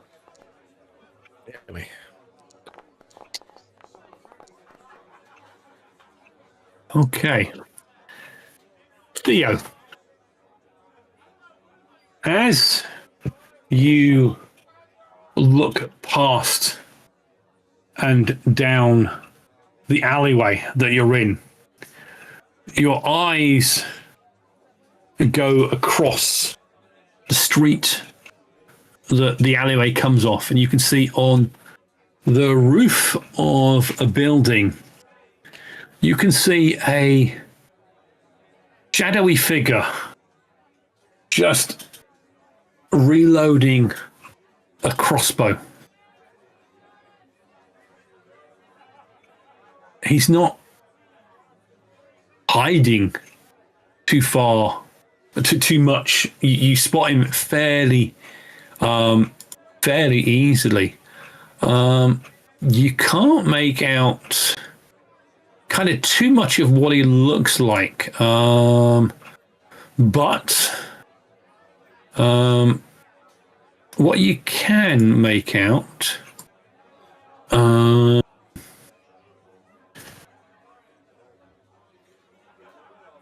no hat, short hair, slightly long at the back as he's just turning and loading this crossbow. Gauging appearance. Medium build. I said medium brown hair, you think, maybe? There's definitely a beard. Just a little one, maybe early to mid 30s. He kind of looks down towards the alleyway as if his job's done, and he then turns and goes back into the shadows of the night on this building, leaving you 4 plus Joseph stood there, and these 2 bodies lying not too far from you. Gonna kind of point in the direction of where the shooter is and just say shooter, and point up towards the roof. Yes, so we're all you can. But you see him kind of step away from the edge of the roof and into the shadows. And at that, I'm just going to say, I think we're safe. I think he's done his job. But as said, there's the 2 bodies there in the city of Outdorf. Murder. What do you want to do? You can make another cool test now, please, Caster. Yep. Cool.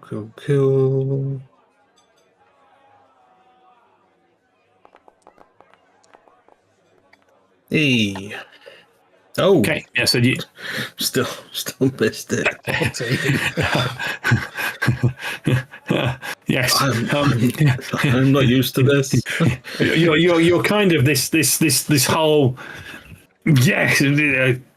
seems to be something in there, and they see that you remember they were making these funny signs at you. It was you that they were indicating at, and so you could see their bodies there lying.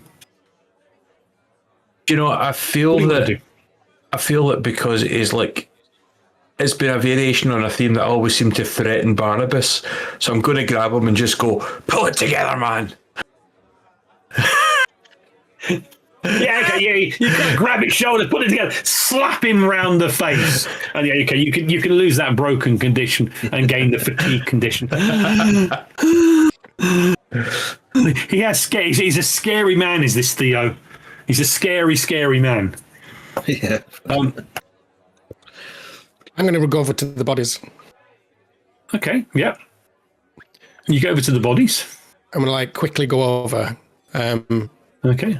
And I guess I'm kind of quite used to ruffling through to find things about them, right? So I'm going to kind of quickly give them a once over to see if I can find anything identifying them.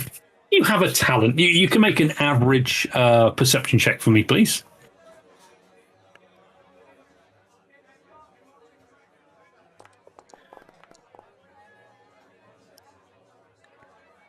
Okay. Jesus. Yep. That's okay. Yeah, you kind of. I mean, you can use a point to re-roll it if you want to. I mean, it's a failure. You're not going to get everything out of it, but it's up to you. What's the one? The other, you can get a +1, can't you? So that'd make it stage. That'll make it a +0. No, just re-roll it. Yeah, use a fortune point to re-roll it. I mean, you get them back every session, so they are there to be used to help. Yeah. Oh, cool. Ooh. There you go. Okay. You skim them down, checking down sides, bodies, pouches. You pull out 2 daggers, 3 silver and 19 brass pennies. I'll put the daggers into your inventory in a minute, but you can add on the 3 silver and 19 brass pennies. But as you check them down, you tear open, close, just to check inside pockets. You find on both of them, they are definitely not the cleanliest of individuals. But as you search them, you see that on their, each of them has on their right breast a small tattoo of a purple-coloured hand held up like this. The personal hygiene of these individuals is not the greatest, but a purple symbol, a tattoo.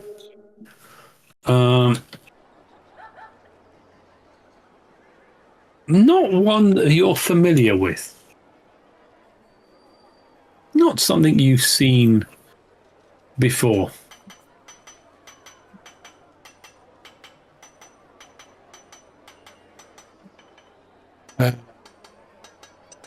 I'll shout the others over. I'll just say, hey, anybody recognize this tattoo? And I'm gonna show you an image of it because it might be something you want to keep in your ledger. So let me just quickly do this.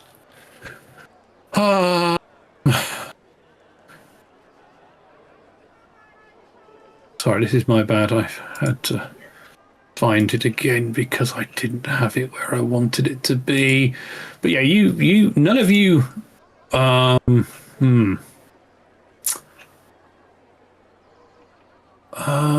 if any of you have got a law Reichland, you can make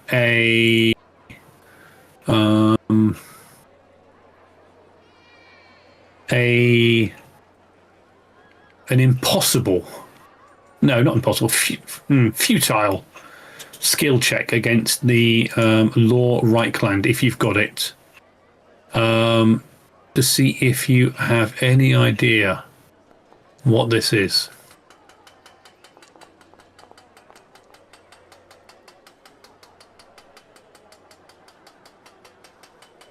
Like it's And just then I'll make it. No. And I am going to close that down, and I'm going to show you this. This is effectively what you see, and I'm going to stick this in your journal as well, but that should come up on the screen for you.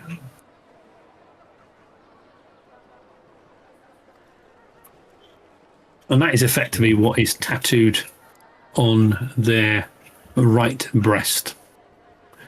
And Theo, you have no real idea what it is, but you know it's not good. That's the only one with any sort of law of the Reichland. You have... I said, you're not sure what it is, but it doesn't look right. How it is, that's not a normal tattoo that you would find on there. See, Joseph. Oh my God. We need to get to my boat. Do you? I'll send someone to get your friend. I think we need to get out of town as quickly as we possibly can. What do you think?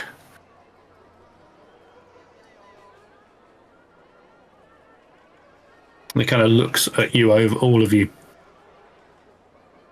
Yes? Or are you still wanting to go up with the dead body? No. I think the sooner we get out of here, the better. It's getting a wee bit too dangerous.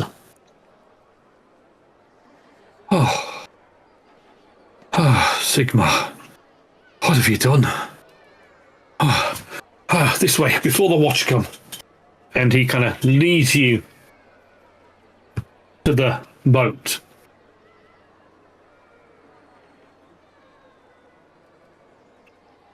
Does Castor tell us that he recognises the guys? No, he doesn't recognise them. I'm sorry, Castor. Do you tell him? Do you recognise them from the town square? I think I would say that, but not Yeah, I would. Just briefly, that I've seen them before. They were doing all this secret hand moves. So yeah, You said they went into a house, didn't you? And yeah, and that was it. But yeah, very strange. But yeah, as soon as we came into town, we saw them. But yeah, like you said, they just went into a house and that was it. So I think it's more than a coincidence that they're here in the alley with us, and you seeing them earlier on. We need to be on our guard. so they've been following us, but who's killed them? Why would somebody kill them for following us? do we have like a secret, a guardian angel? Like the same guardian angel that can make somebody look like you, and then you take over their position. What the hell is going on? Going by those two shots, though, Peter wanted us dead. Would have been dead. Very true. But why would they want us dead? I'm confused. I don't know. Let's just put a big distance between this town Let's get on the and boat. us Let's get out of here. and get out of here. At least we can see them coming on the ocean. Okay. You head to the Berabelli. Joseph's boat. A typical boat of the old world and of the empire, where a lot of trade and traffic is done via the riverways. As you get to the docks, you can see, and Martin, you are well aware of this, that the river is at low tide. You ain't going to get out of Outdorf this evening. You're going to have to go in the morning. But at least you can be safe off the streets. And Joseph leads you onto the boat. And I'm just going to put this up for you. I am just going to take away all of the token visibility so you can see it. And I'm just going to put up the Berabelli. This is the riverboat that you're led to. See Joseph as he goes to the docks. Now, I have two crew with me, and they have a young child as well. Hence why I needed some extra help. But we'll get you below decks. I've got most of the cargo loaded. Just some more to load up in the morning. If we can't get away now, which we can't. And he takes you below decks, down onto the main deck, where the cargo area is. He kind of pulls out some hammocks and starts hanging some hammocks up here. You take a rest, I'll get the crew to see if we can find some food for you. I'll send one of them to get your friend. We can't leave tonight, we'll have to leave in the morning. I'll get him here in the morning. I know where he went. And then we'll get out of town as quickly as we possibly can.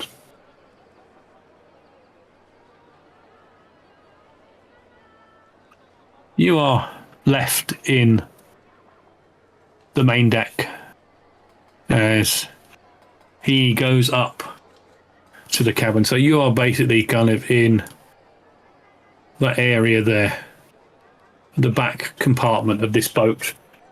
There is some covered crates and bags and barrels all lashed down tightly. And he's kind of, there's some hooks in there to hanging hammocks over there. Martin, you kind of look at the hammock and think, better than a bed. A proper bed. But for the tired Barnabas, Theo, and oh God, I'm terrible with names, and I've forgotten. Yes. Herbal, herbs, Herbie, and herbal. I kind of try several times to get into this swinging, hanging bed, and you struggle, but manage it, and it's very strange with that. Every time you move, it kind of swings slightly to the left or slightly to the right, and you are free to talk, or you settle down and sleep for the night. Is there anything you two, you three, four want to talk about as you are safe at the moment? I'm going to ask if he remembers what those hand signals were that we could maybe use in the future if we need to pretend we are somebody else. Okay. Out of character, I can't remember what they are, but does my character remember what they are? Yes. Yeah. Because you did try to actually do them. Yeah. You actually repeated it back. I don't have them in my notes, unfortunately. I think it was left finger, right hand touching the ear of the little finger on the left ear. Right, okay. Well, we'll say it's that because I can't remember because it was a few sessions ago, and I can't find it in the book. But I think it was right hand scratching the left ear with little finger. Yeah. And I'll relay that back. But you tried. You tried giving that signal back to them. Yes, the left ear scratched by the little finger of the right hand. So yes, but you gave the signal back, and they kind of didn't seem to recognise the signal back. So it's but like then, I got it. I got the response wrong. Yeah. Sounds like it. As part of kind of being an interrogator, I tried to get all the information possible of these things. So I'm going to talk about like what did the other person look like, because there was two that went into the building. What did the third person look like? Oh, third person had a crossbow. Coincidence. It's a common weapon, I believe. It is a common weapon. You didn't see the figure on the roof. Did you? No, it was me. No, that you saw didn't it. see the one. No, it was just Theo that saw it. But I mean, you'd have to guess that this person you saw had, brown hair, short brown hair, slightly longer at the back, in his 30s. Medium build, little beard. Yeah. Just little beard. He had a toothpick sticking out of his mouth. No hat. And very stern looking individual. And the two dead guys went into that building with him. Yes. So why has he shot them? I don't. And I'm going to relay to them that the description absolutely matches the person that I saw on the roof tonight. Sounds like somebody's cleaning up a mess or making sure nobody knows what's going on. Mm-hmm. Or a business deal that's gone sour. No idea. At least we know the toothpick would be a good, nice clue as well. Much kind of more unusual for someone to have a toothpick than anything else to identify. Okay, that is true. Do we think that this is related to the doppelganger? Like, why would they be doing the signal to you? Oh, that is a good question. I don't know. I mean, I did it back to them, and they I don't know. They didn't seem to respond. They just went inside. Could you be making sure Castor arrives safe and sound? Well, that's if they were expecting Castor. Or was Castor going in this direction? Or was he leaving the city? You know, the wagon. The wagon was heading on the same road to Altdorf that you were. So they were expecting him to come here. In front. And now they presume that he got here because they saw you. Yeah. But I must have done something wrong because I did the symbol back to them, and it's almost as if like that's not what they expected from me. Mm-hmm. So it's a shame they both died. Convenient, these things that happen. Muggers got mugged. The four of you settle down for the night. Sleep. And maybe relax. Just a little bit. A beer. The next morning you get up and you make pleasantries with the squire. You are then...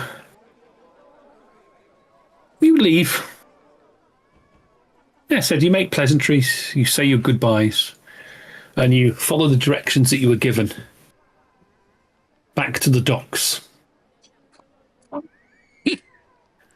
As you're... Gregory really knows how to shine armor. I got some good tips from him. And as you're walking, thinking good things, and you've done something good, you've honoured your master, you notice that there seems to be a few more of the city watchmen walking around, especially as you get down towards the docks. Good. That's proper. Nice and proper. That's a city of law and order. That's a good sign. Maybe I'll come back here again one day. Maybe I'll see the Emperor again. That'd be exciting. That could well be the way to go. You see that there are various stalls and fish being sold and breakfasts and all matter of such things. There's muttering from people talking. Seems that something has gone down. Not be anything too serious. What could it be? I might try to gossip with some of the people if I do hear stuff. Really? Something I've noticed there are more guards around too. Is that related? Well, there's a stall, and yeah, I mean, you go across to one of the local stalls. Winkles for sale. Cockles and winkles for sale. Jellied eels and squid. Good morning. Little stall there selling, eel pieces, eel meat, jellied eels. Nice. Is it something you like? Yeah. Is eel something that people around here enjoy? Oh, yes, straight out of the river. Perfectly cooked, perfectly edible, really good. Well, I'm due to the city. I'm going to be leaving soon, so yeah, maybe I'll try something different. But tell me, friends, why all the guards I hear muttering? Something went down? What is... I thought this city was a lawly city of law and order. Make it a challenging gossip test. Actually, make it an average gossip test. Yeah, and how much do I have to pay for eel in order to make it an average? But yes. We'll say that it costs you a brass penny. All right. Oh, yeah. Yeah, the gossip, they'll watch you out. Oh, some serious stuff went down. Last night, there was a noble that was killed. there were a couple of nobles, lords, I don't know, barons or lords, I don't know, and they were out last night partying and drinking with their bodyguards, and one of them got killed. Somebody killed a noble. And what happened? I know. That's why the Watch are out and about. They're searching for the the person that did it. What was this noble named Castor? I don't know. Don't think so. I didn't hear the name Castor. Oh, okay, that's good. Did you hear another name? Maybe. No, better not to mention it. A noble. Wow, I better not mention it. That's. Oh no, I mean. No, it definitely wasn't Castor. It was I think his name was Jacob von Katzenreich. Oh, Katzen, not Castor. Katzenreich. Yes, yeah, it is. It's similar. But I don't know any Lord Castor. My goodness me. I sure hope they catch the you said perpetrators? I certainly hope they catch the persons. Yeah. The persons. The persons, yes. Dastardly. Well, perhaps more nobles in the city needs knights to protect them instead of bodyguards. Knights? But aren't knights nobles?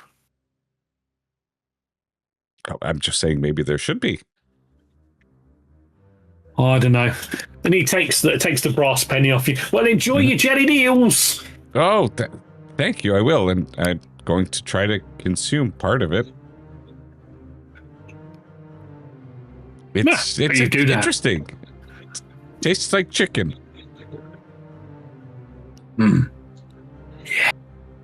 Yeah. Jellied eels, cockles, squid. Jellied eels, cockles, winkles, whatever you want, we can do it. As you go wandering off with this little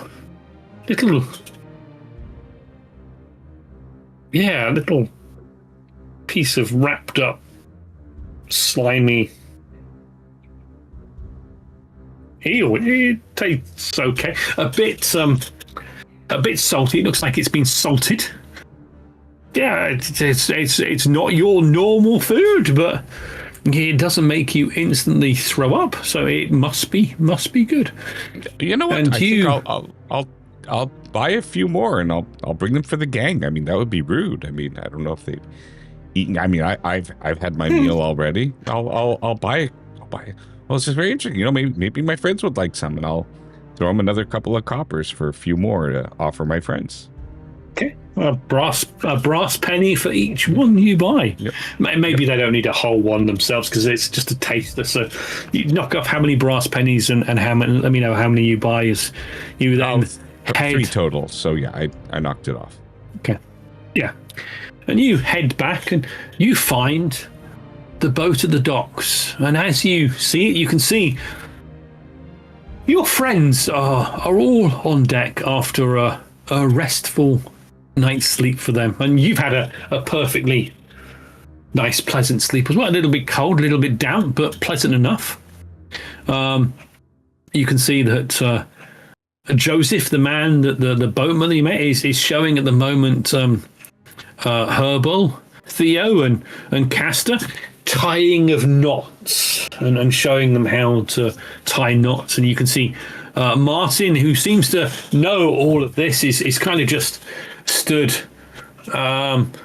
just keeping an eye on things as some cargo is being loaded. And you see 2 other a young male and female couple. You can see the woman has a small baby attached and tied in some sort of scarf or something to her breast, and you can see that the young man that is with her seems to be directing people that are bringing some supplies on to the boat. And you can see Martin is stood by the gangplank, just keeping an eye on things as a skilled boatman himself. And Martin, you see a bear heading towards you, carrying something in his hands. Hey, Martin, good to see you here. Look, I brought you some breakfast. And I would have had him cut each a piece that I had in halves and say, jellied eel. I saved you the end part. I'm told the end part is the best. And I'll pass you some. I have for everybody, of course. I jellied eel. It's interesting. I always try new things at new places. It's very salty, but maybe you can tell me how good it is. I've had eel before. I'll give him a hand onto the ship. Yeah, onto the boat. Yeah, and you take some of the eel, and yes, you have had river eel before, and it is not a delicacy, but it's a staple food of there. And I'll say, Herbal, hi, Herbal, good to see you. Theo, good to see you. And then Castor, good to see you, Castor. Here, have some jellied eel. I brought some jellied eel. Jellied? I pick it up. It's like a piece of eel meat, slimy, and it's got something on it. It's kind of slippery to the touch, but yeah. It's really tasty. It smells a bit salty, but yeah, you can see Martin's got a piece and just throws it in his mouth. And if you don't want it, I'll have it. Local delicacy, I'm told. Try something new wherever you are. That's what I always say. My master used to try somebody new wherever he went. Also. Okay, yeah, I'll take a bite. I won't put the whole thing in, but I'll take a bite and It's not as nice as the apples and bread and cheese you had for your breakfast, which was nicely prepared by the young couple. And you learn that their names are Volmar and Gilda.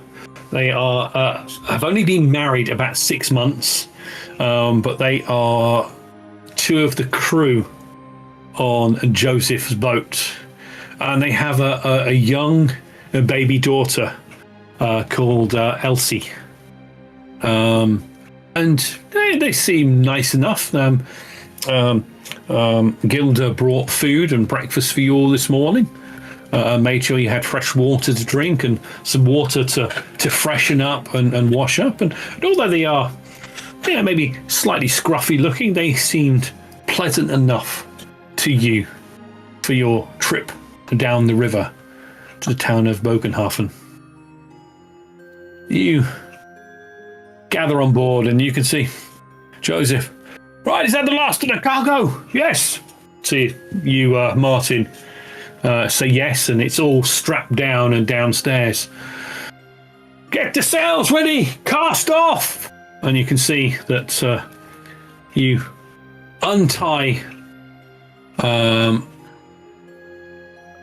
Barabelli off from the side, and you can see using some oars you kind of push it into the sea lane, bring up the sails, and you can see the boat slowly starts to move downriver. And you can see Joseph, right, we've got a little bit to go. Once we get out, we hit the canal. Then it's a straight canal right down. We'll stop at Weissbruck, and it's a couple of days to Bogenhafen. Castor, did you know, I found out that a noble was killed. Your first name sounded a lot like his last name. I think it was Jacob von Kessler was killed, and we thought it was Castor. My God, I thought you were in trouble or something, but guess lucky it wasn't you. Well, let's go over that, shall we? We've been shot at. We've had people die in front of us. We've had near enough bar fights yesterday. I hear the docks are very dangerous places to be, as a matter of fact. That's why I avoid staying at the docks. I always better to stay at the guilds and everything else. My goodness me, the docks really are as bad as they say they are. Well, some of it wasn't entirely their fault, shall we say? And I have my eyes quickly dart over to Martin. There are some of us that decides to pick fights with some of the locals, but we're fine. We're all That's in not one polite. place. You know, we are guests in the city, and we must conduct ourselves as appropriate.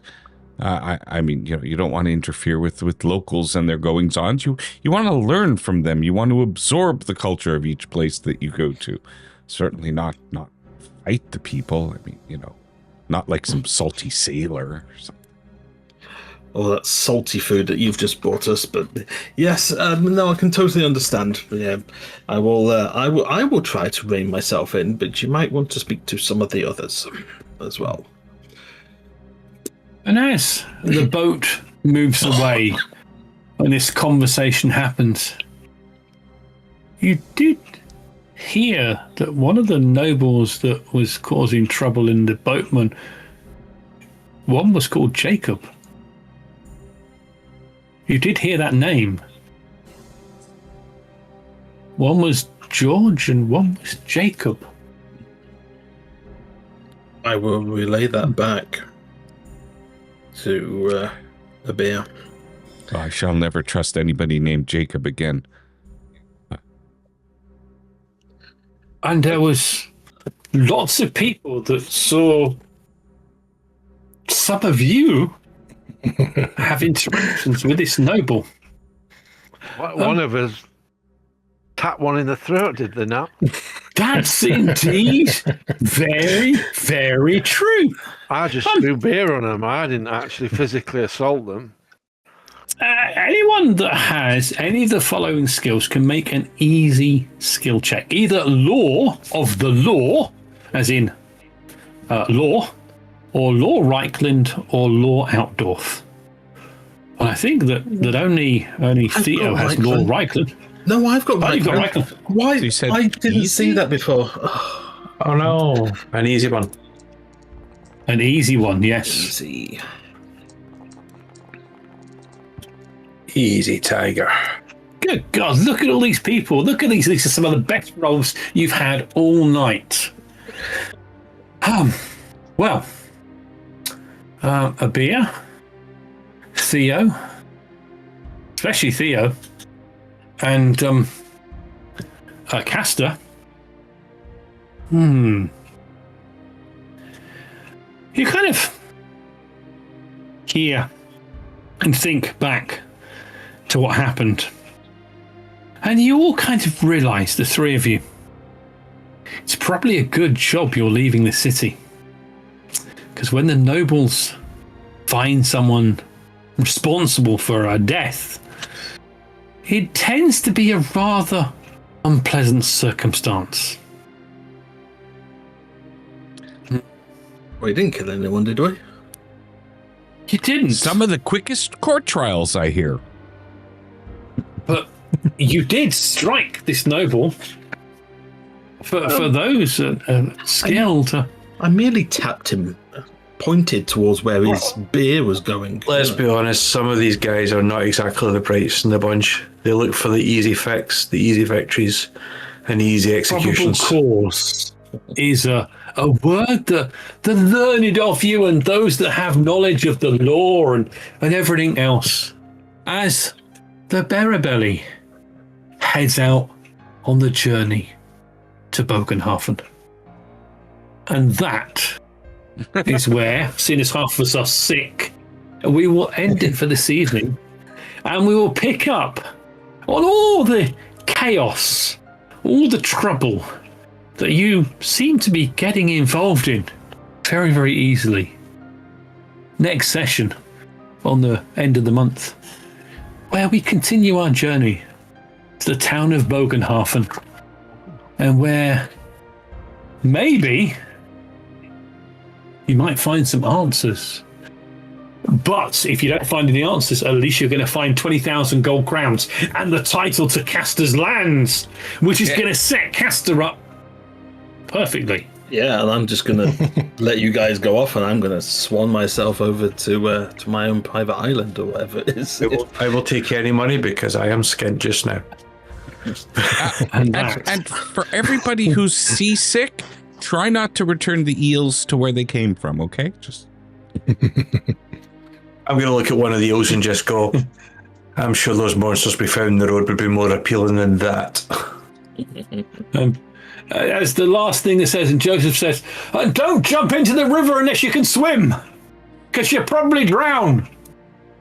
And that is where we will end as you head out on this large river, heading down towards the town.